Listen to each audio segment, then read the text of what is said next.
Hey all, welcome to ShareTreck. This is Raj here. Friends, this is the last video for me today. This is the 30th of November 2023 and it's around 8:30 p.m. I was not well earlier, so I'm doing a marathon session to catch up on all the videos that I did not drop earlier. So I'm going to miss the Diabetes Awareness Month deadline with this video.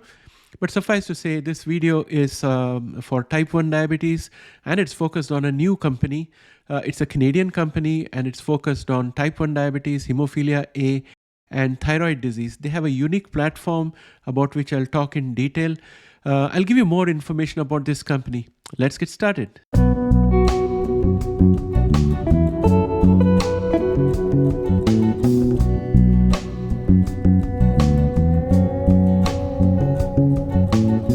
Welcome back, friends. As you are aware, in the past, I have been making videos on type 1 diabetes and type 2 diabetes. I've explained how they happen. And I've also spoken in detail about the various therapies that are underway in the gene therapy area with the CRISPR Viacyte tie-up as well as the CRISPR Vertex tie-up. So there's a whole lot of initiatives going on out there for once and done cure. So VCTX 210 and 211, for example, are targeted on type 1 diabetes, and they are in clinical trials in Canada. So they may probably be the first one to come out for approval. Now, when you look at a once and done therapy, it's a very expensive therapy, and it may not be for all. So we always need some variations. On the other hand, the current standard of care is insulin on a regular basis, maybe 2 or 3 times a day, and blood tests on an ongoing basis and urine tests.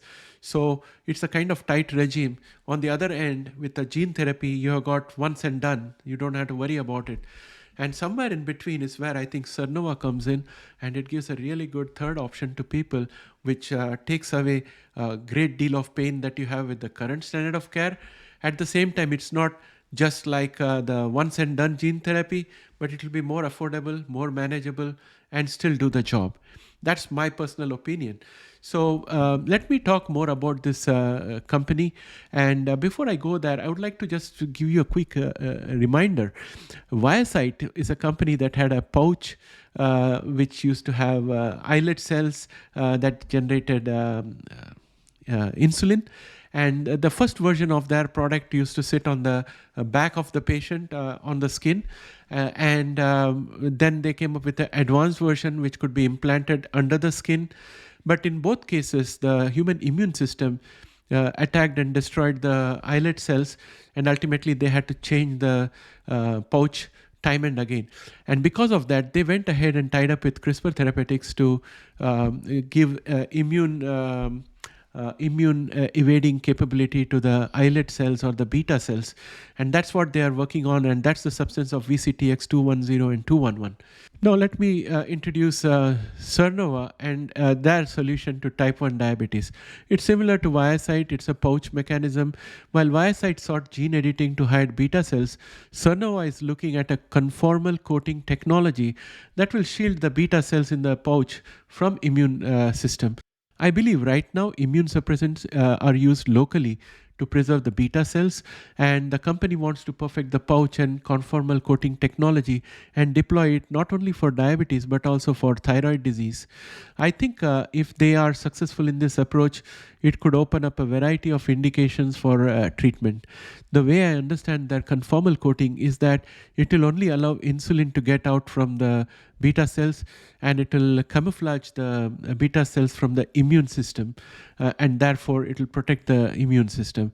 If that is the case, and if they succeed, then for other indication which are autoimmune indication, they may have to modify the conformal coating, and all that they have to do is change the cells that they put inside the pouch, and they will have a new therapy in place. They have a tie-up with a company called Evotech, which supplies them islet cells. So it's even possible that in the near future, they may approach Evotech and try to ask them if they can make these islet cells immune to the human's immune system. We never know. But what is interesting is that the gene therapy costs a lot of money. And as I mentioned before, the current standard of treatment, they are reducing the cost, but it's very difficult to keep track of and adhere and maintain health. So something in between, like Sernova's offering, could be really interesting for insurance companies as well as patients across the globe. So now let us check out their pipeline page to see what are the therapies that Sernova is carrying on board. Here is the website for Sernova. And as you can see, it's an elegant, simple website, and they have given an idea of what their cell pouch system looks like and how they do localized immune protection. They say here, we have shown that cells can be protected using medications that prevent immune system attack within the cell pouch. Microencapsulation technologies house cells within the cell pouch chambers and protect the cells from immune system attack. Technologies are in development to make transplanted cells unrecognizable to the immune system. This is where I'm talking about making gene modifications inside so that the islet cells become invisible to the immune system. Sernova cell pouch combined with immune protected therapeutic cells offers protection from immune system attack, creating an effective, safe, long-term and convenient therapeutic option for patients with chronic diseases who seek to improve their quality of life. So this seems very promising, my friends, and even if they succeed just with the cell pouch and localized protection, I think it's a very effective interim solution which scales the solution from current standard of care, which is highly intrusive and very difficult for patients to maintain, and comes in between the once and done gene therapy, which is too expensive. So this is going to be very interesting. And I think in this case, the only thing that could probably make the pouch to be replaced would either be that the pouch degenerated, or the medication that makes the cells invisible to the immune system kind of loses effectiveness. In either of those cases, the pouch will have to be replaced. I don't know what the frequency is going to be, maybe once a year or once in every 2 years. We'll have to find that out. We'll get more information from the company at a later date. But this looks exciting to me. And if you were to look at their pipeline, so I go to the therapeutic pipeline, and there I can see that they got human donor islet cell systemic immune protection, which is the first product for diabetes. And it goes to phase 1/2 clinical trial. It's right now in that stage. So they are doing all the elements of phase 1 and some elements of phase 2. And this is likely to be the very first therapy that might be approved for this company by FDA. We don't have any timelines out here, but the others are 2 more therapies for diabetes, and 2 for hemophilia A and 1 for thyroid disease. So that's what they have. And now I want to give you a little bit of a background about this company. Sernova was founded in August 1998 by Philip M. Tolekis, and you can see him here because he's the CTO of the company. This is the founder, Philip M. Tolekis, and the CEO is Cynthia Puisian. She's a recent joinee to the company, and she's the CEO and has got tremendous amount of experience in monetizing therapies. What I can see from Crunchbase is that they raised around 6.2 million over 2 funding rounds, and the company debuted in the Toronto Stock Exchange Ventures Exchange with ticker symbol SVA on June 2022. It's also present in the OTC QB market in US under ticker symbol SEOVF, and in Frankfurt Exchange under symbol PSH, with a market capitalization of around I think 244.46 million. Let me show you the latest count. So here we are in TradingView platform. I am looking at its market capitalization.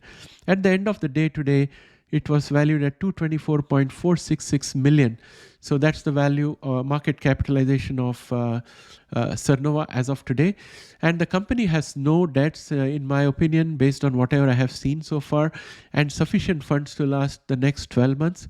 I think if they get a priority review voucher for one of their therapies, like the diabetes therapy, then they could probably turn around and sell it to somebody for maybe $130 million, just like Bluebird did, in case they still need money at that time.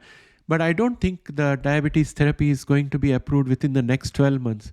So we'll have to see what the company does to raise more funds after 12 months. There could be potential equity dilution. But at the same time, I also see a different prospect for this company. And the prospect is that this company could consider their pouch and protective covering platform and approach big pharma for various other indication targets and start working with them. And if they can tie up some of these companies, then they could have milestone payments coming in and revenue share and cost share, those kind of situations. And that could ease their capital position a little bit. Overall, it's a very interesting company, and to top it, it's Canadian. So I'm happy to profile the company here. Now, let us go to the TradingView platform and have a look at how this company is doing. So I'm just going to zoom out of this. Give me 1 second. Let me go to some other companies and then come back here. There is this bug with TradingView where it doesn't give us the right magnification unless we move out and come back again. So as you can see here, I have drawn a trend line out here. At one point of time, I think somewhere around the 18th of January 2023, SVA was quoting at $1.26. Since then, it has come down a lot. And actually, I have a bear channel out here which starts here and goes all the way down. So I pulled it all the way down, and we also seem to have some kind of a support here, because in the past 1, 2, 3 and 4 times it has been validated. So I'm considering this to be a pretty decent support. I'm just going to roll this up a little bit. Yeah, this is where it should be. So we are creating a kind of wedge out here, and I don't think this wedge is on a bull channel or anything. So I have no clue whether it's going to break out on the upside or on the downside, but the wedge ends on the 1st of January. So I think by 1st of January, we'll have an idea of where we are going. Right now, the MACD is bullish, but tending towards the signal line, and the momentum is below average. So from a technical perspective also, I can't tell you if the price is going to fall down further, what is the floor, and so on. At this point of time, technicals are inconclusive. I have to look at their quarterly earnings report, which I haven't done so, but I'll do that very soon, and maybe I'll have another video on this company once I study this a little more. I was very keen to finish this for the Diabetes Awareness Month, but I'm a bit late for this. Yeah, that's what it is. So we'll do another video, more detailed video on Sernova on a later date. But I think this is a very interesting company to watch, and we should keep track of this company. Of course, 72 cents per share seems too low, because as you know, in case of our other companies like SQZ Biotechnologies, it went into that territory and then got delisted. And then we had we have other companies out there like Ginkgo Bioworks, which is edging into that territory. And so those kind of companies get a notice from the stock exchange. But I think this company is pretty good. If they did a reverse split, they would be able to take care of all those issues, because I think underlying, they have got a really strong type 1 diabetes cure out there. And that I think is fitting perfectly between the two extremes that we are seeing today. Low cost, highly tedious, and once and done, very expensive. So right in the slot out there. So I'm hoping for the best for this company. I'm going to follow this, and I'll bring it to you again as we see more developments. With that, my friends, I'd like to bring this video to an end. I hope you like this feature, and I'll catch up with you again in the next video. Bye for now.